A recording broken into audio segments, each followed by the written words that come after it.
پھر سنن ابن ماجہ حدیث مبارکہ 120 نمبر، اور مستدرک ابن حاکم میں جلد 3 صفحہ 111 اور حدیث کا نمبر ہے 4641 کہ امیر کائنات علی ابن ابی طالب علیہ السلام خود ارشاد فرماتے ہیں، اور میں صدیق اکبر ہوں، انا صدیق اکبر.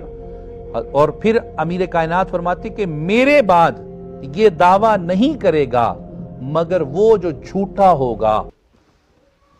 سیدنا مولا علی نے خود فرمایا صراحت کے ساتھ کہ میں صدیق اکبر ہوں، میں حضرت ابوبکر سے پہلے ایمان لایا اور ان سے پہلے اسلام لایا.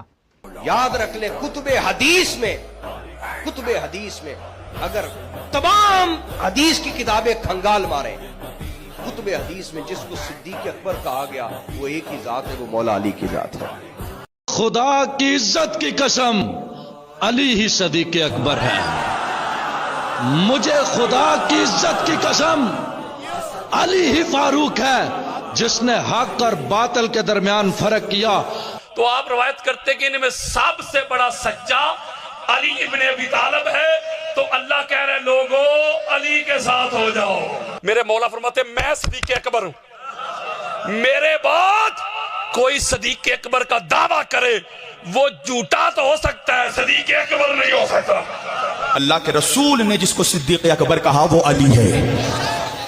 حضرت ابوبکر کے لیے کسی بھی حدیث کے اندر یہ نہیں آیا، صحیح تو چھوڑیے ضعیف حدیث کے اندر بھی یہ نہیں ہے کہ رسول اللہ نے ان سے کہا ہو کہ آپ صدیق اکبر ہیں. لیکن امام علی علیہ السلام کے لیے تو حدیث میں آیا ہے کہ یہ لقب الصدیق الاکبر امام علی علیہ السلام کے لیے. اس کے علاوہ ہمیں احادیث میں کسی کے لیے نظر نہیں آتا کہ رسول اللہ نے کسی اور کو الصدیق الاکبر کہا.